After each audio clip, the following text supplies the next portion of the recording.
This gingerbread build is a sweet trip down memory lane, and if you remember the shopping center at ZCMI, you're in for a real treat. My next guest has brought it back to life as a stunning and fully edible gingerbread house. Rebekah Brinkerhoff is the baker behind this masterpiece.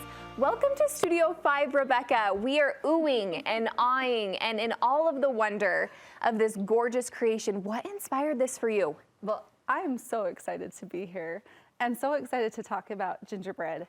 Gingerbread has become an obsession of mine over the past couple of years.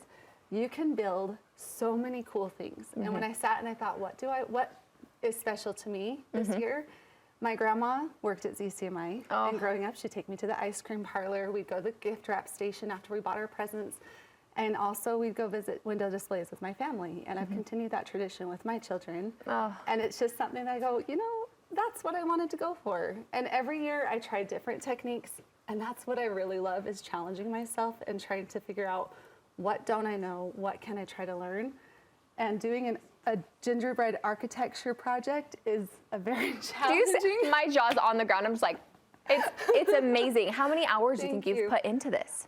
Let's see. I started in October, and it was when I could get to it between my business stuff and my other orders and being able to work on it. So I don't know if I can give you a correct answer on how long it took me. A long time. But a lot of heart went into it. Yeah. But also when you love what you're doing, it doesn't feel like it's a job. This was a creative outlet for you. Yes, absolutely. Okay, and I'm going to say this as humbly as possible. You're going to give us some ideas that we can take from this that maybe we could try at home. Yes. Okay, I love that. Let's get started. Tell us about what you have in store for us first. Okay, first we're going to talk about icing. Royal icing is made with egg whites, which makes it dry hard. Okay. So these were decorated last night, and I can touch them and they're not going to get destroyed. Your kids can touch them, they're not going to get destroyed. Good news. Good news for all the moms. All the moms. Using a couple different piping thicknesses tell me about the thickness. Okay. The different designs. So you have a flooding consistency, a detail consistency, a pipe, and then glue with gingerbread specifically. This is 4. This is 4. Okay, this feels like a lot. This feels like a lot. Overwhelming. So your flood consistency is, it sat for a minute. I gotta stir it. I'm just gonna stir it up. It's fine. This is the magic of TV, people. This is the magic. So flood, when you're mixing your flood, and here's the awesome magic of TV. Well, at home, this is what I do. I use this to thin out my royal icing. If it feels too thick, just a little water? Just a little water. Oh, Just a little bit of water. And you want it to be like when you're mixing with your spatula and you lift it and see how it just kind of melds back into itself? That's the kind of piping that won't kill your hand. No. So you're gonna be happy with that one. I love that, okay. And then with the detail. This one feels like it's gonna be a little thicker. It's gonna stay still. A little bit thicker. Yep, you're gonna want it to have a little bit more body to it. And do you know Dairy Queen?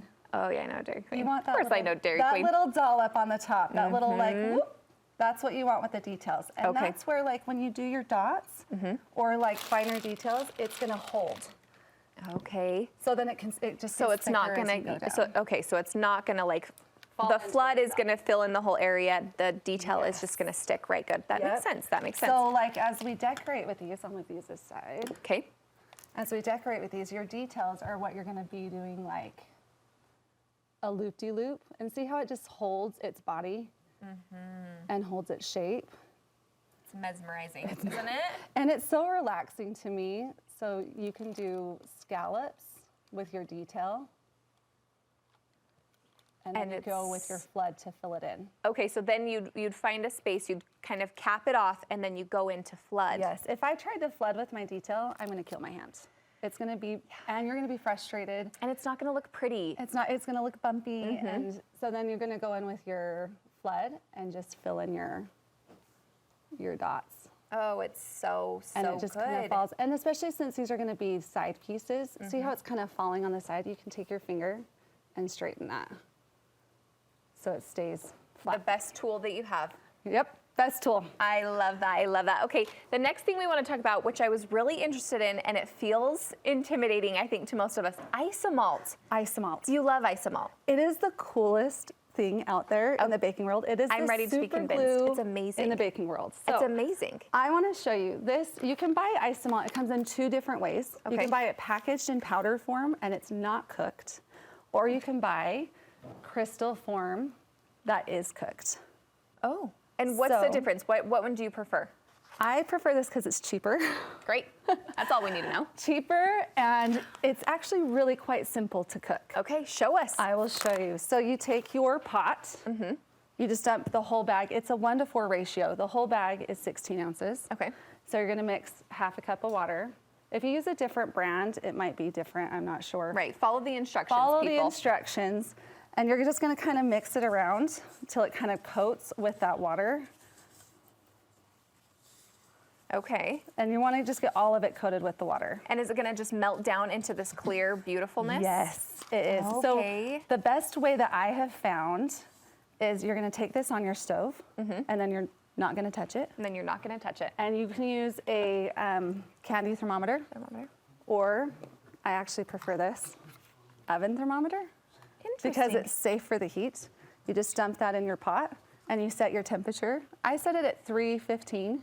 And then follow your as soon instructions. as it's ready, it tells you. It tells you when it's ready. What are you super gluing with this? The gingerbread houses. So this, instead of icing them together, you're using the isomalt To glue them together. Oh, this is so smart. I was like, let's use a glue gun. You're like, let's use isomalt. And glue guns really don't work because the crumb coat on the cookie, the glue just ends up peeling off and it doesn't hold super great. Okay. But you can also use it for the windows. So when this is done and it hits temperature, you can directly pour on tin foil or parchment. Yeah. And you get your crystal windows. Oh, they're stunning. And speaking of these stunning, you have some kits that are available. Tell us about those. I do. I have a couple different options if you wanted to build a house. Yep. Like these here. There's a large kit available. There's some smaller options for kids. Okay. If they just want to eat it, they just want to decorate, eat. They just want to eat it. They Of just course wanna they do. Eat it. Or there's a smaller one. Okay. They're just going to want to eat it anyway. So good. Rebekah, where can we find more from you online? I have a website, www.sugarbrinkcookies.com, or Instagram, sugar_brink. So good. That's how you find me. So fun. Thanks so much for sharing your tips with us. Thank you.